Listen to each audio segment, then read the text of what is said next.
एक ऐसा मंदिर जहां भगवान की आरती ताजी शमशान की राख से होती है। एक ऐसा मंदिर जहां भगवान को भोग में शराब चढ़ाई जाती है। एक ऐसा भगवान जिनकी सवारी कोई और नहीं कुत्ता है। नमस्कार दोस्तों, आज की कथा में हम आपको सुनाएंगे काल भैरव की अद्भुत कथा।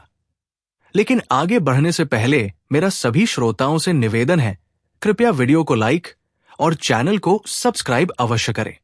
मध्य प्रदेश की पवित्र धरा पर बसा हुआ एक शहर, जहां पर समय भी ठहर जाता है, जहां पर मृत्यु भी मोक्ष का रास्ता बन जाती है। ऐसा स्थान जहां स्वयं भगवान शिव महाकाल बनकर विराजते हैं। वही एक शहर है जिसका नाम है उज्जैन। लेकिन इस दिव्य नगरी में एक ऐसा अजीब सा स्थान भी है जहां पर कदम रखते ही वातावरण पूरी तरह से बदल जाता है।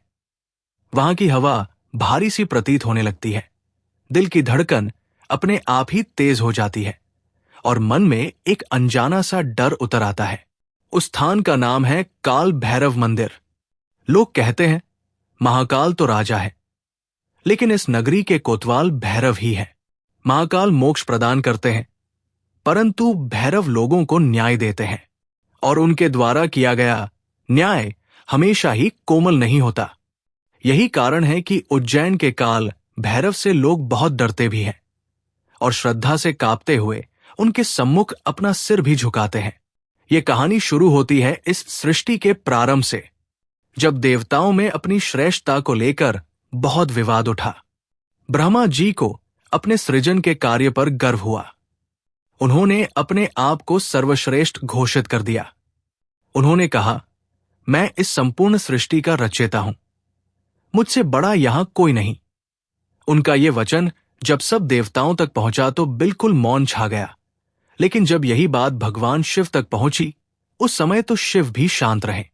परंतु जब अहंकार अपनी सारी सीमा पार कर गया, तब भगवान शिव के ललाट से एक तीव्र ज्वाला प्रकट हुई। वो ज्वाला बिल्कुल भी साधारण नहीं थी, वो क्रोध का एक रूप थी।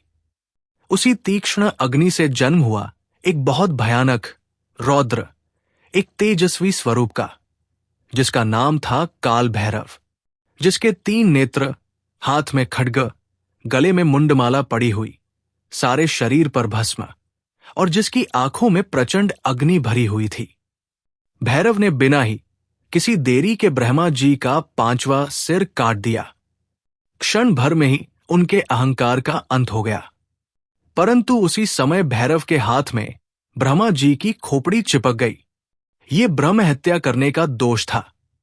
इसके दंड के स्वरूप भैरव को भिक्षाटन करना पड़ा।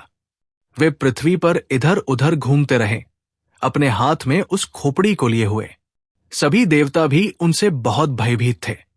ऋषि मुनि भी उनके भय से कांपते थे। वे नगर घूमे, बहुत से तीर्थ स्थलों पर भी गए, पर फिर भी उन्हें पाप से मुक्ति नहीं मिली।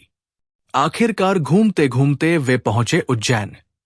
जैसे ही उन्होंने इसकी पावन धरा पर अपना कदम रखा, उनके हाथ से लिपटी हुई ब्रह्मा की खोपड़ी गिर गई। अब ब्रह्म हत्या का दोष समाप्त हो गया था। तभी से ऐसा माना जाता है कि उज्जैन सिर्फ एक नगर ही नहीं, बल्कि ये मुक्ति की भूमि है। लेकिन कहानी यहीं पर समाप्त नहीं होती। वास्तविक रहस्य तो यहां से ही प्रारंभ होता है। उज्जैन नगर में भैरव को सिर्फ एक देवता ही नहीं, बल्कि कोतवाल माना जाता है। ऐसी मान्यता है कि इस नगरी में बिना भैरव की अनुमति कोई भी अज्ञात शक्ति प्रवेश नहीं कर सकती। यहां तक कि स्वयं महाकाल की नगरी की सुरक्षा का प्रमुख दायित्व भी भैरव के हाथों में ही है। ऐसा कहा जाता है कि रात्रि के समय में जब मंदिर के द्वार बंद हो जाते हैं, उस समय पर भी वहां ऊर्जा का संचार बना रहता है। बड़े बड़े साधक बताते हैं कि वहां की हवा बिल्कुल भी साधारण नहीं लगती। तांत्रिक ऐसा मानते हैं कि भैरव तंत्र के भी अधिपति है। यहां की सबसे ही रहस्यमयी परंपरा है शराब का चढ़ावा। काल भैरव के मंदिर में उनके भक्त शराब की बोतल लेकर जाते हैं। पुजारी उस शराब को कटोरे में डालकर भगवान के मुख से लगाते हैं, और देखते ही देखते वो शराब बिल्कुल अदृश्य हो जाती है। वहां न तो कोई पाइप है, न ही कोई छेद। वैज्ञानिक भी इस बात का स्पष्ट उत्तर नहीं दे पाए। प्रभु के भक्त कहते हैं, भैरव उसे स्वयं ही ग्रहण करते हैं। यही वो समय है जब भक्त के मन में श्रद्धा और भय एक साथ जन्म लेते हैं, क्योंकि ये परंपरा किसी भी साधारण मंदिर में नहीं मिलती। ये एक तांत्रिक परंपरा का हिस्सा है। उज्जैन के कई बुजुर्ग लोग ये बताते हैं कि जो भी मनुष्य गलत इरादे से कोई भी मन्नत मांगता है, उसे उसके परिणाम भुगतने ही पड़ते हैं। वहां पर एक व्यापारी की कथा भी सुनाई जाती है, जिसने भगवान की झूठी कसम खाई थी। कुछ ही समय के बाद उसका अच्छा भला व्यापार पूरी तरह से डूब गया। घबराकर वो फिर से मंदिर में गया। उसने भगवान से माफी मांगी, तब जाकर उसकी स्थिति सुधरी। लोग इसे संयोग बिल्कुल भी नहीं मानते। ऐसा कहा जाता है कि भैरव सिर्फ दंड ही नहीं देते, वे भक्त की रक्षा भी करते हैं। शहर में कोई भी बड़ा संकट आए, उससे पहले ही उसके संकेत मिलते हैं। कई पुलिसकर्मी तक भी इस बात को मानते हैं कि उज्जैन में ड्यूटी से पहले भैरव के दर्शन करने की भी परंपरा है। भैरव अष्टमी के दिन यहां पर बहुत अपार भीड़ उमड़ती है। उस दिन ऐसा माना जाता है कि भैरव की ऊर्जा अपनी चरम सीमा पर होती है। इस दिन साधक पूरी रात जागरण भी करते हैं। इस दिन तंत्र की साधनाएं भी होती है। तो क्या सच में लोग उनसे डरते हैं, या वो किसी प्रकार का डर नहीं बल्कि सम्मान है? क्योंकि भैरव प्रेम का ही नहीं बल्कि न्याय का भी प्रतीक है। वे कोमल नहीं बल्कि कठोर है, लेकिन उनकी ये कठोरता हमेशा ही अन्याय के विरुद्ध है। और यही कारण है कि उज्जैन के काल भैरव से सभी लोग डरते भी हैं और श्रद्धा से उनके सामने झुकते भी हैं। उज्जैन को सिर्फ एक धार्मिक शहर कहना उसके महत्व को कम करने के बराबर होगा। ये वो पावन भूमि है जहां पर स्वयं भगवान शिव महाकाल के रूप में विराजमान है, और जहां पर महाकाल है वहां पर व्यवस्था भी है, अनुशासन भी होता है और न्याय भी विद्यमान होता है। उज्जैन में स्थित भगवान शिव का महाकालेश्वर ज्योतिर्लिंग 12 ज्योतिर्लिंगों में से एक है। यहां की भस्म आरती पूरे ही विश्व में प्रसिद्ध है, लेकिन बहुत ही कम लोग इस बात को जानते हैं कि इस दिव्य नगरी की रक्षा का मुख्य दायित्व किसके पास है। ये दायित्व है काल भैरव के पास। उन्हें उज्जैन का कोतवाल भी कहा जाता है। ऐसी मान्यता है कि उज्जैन में जब कोई भी शुभ कार्य, कोई भी बड़ा आयोजन, कोई भी महत्वपूर्ण निर्णय भैरव की अनुमति के बिना कभी भी पूर्ण नहीं माना जाता। ये विश्वास सिर्फ धार्मिक भावना ही नहीं है, यहां पर यह परंपरा बहुत सदियों से चली आ रही है। भैरव सिर्फ देवता ही नहीं, वे तंत्र विद्या के भी अधिपति हैं। जहां पर शिव ध्यान है, वहां पर भैरव एक जागृत शक्ति है। उज्जैन बहुत सदियों से तंत्र साधना का प्रमुख केंद्र रहा है। यहां पर श्मशान साधना, रात्रि के अनुष्ठान, गुप्त साधनाएं, सबका ही विस्तार से उल्लेख मिलता है। ऐसा कहा जाता है कि काल भैरव के मंदिर के आसपास की भूमि में साधारण कंपन बिल्कुल भी नहीं है, बल्कि एक बहुत ही विशेष प्रकार की ऊर्जा प्रवाहित होती है।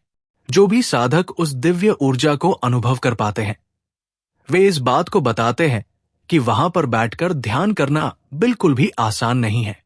वहां पर मन स्थिर नहीं हो पाता, क्योंकि वहां पर ऊर्जा बहुत तीव्र है कि उसके ही अंदर तक देख रहा हो।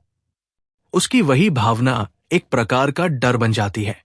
उज्जैन नगरी में हर वर्ष भैरव अष्टमी का दिन बहुत ही विशेष महत्व रखता है। ऐसी मान्यता है कि इसी दिन काल भैरव का भी प्राकट्य हुआ था।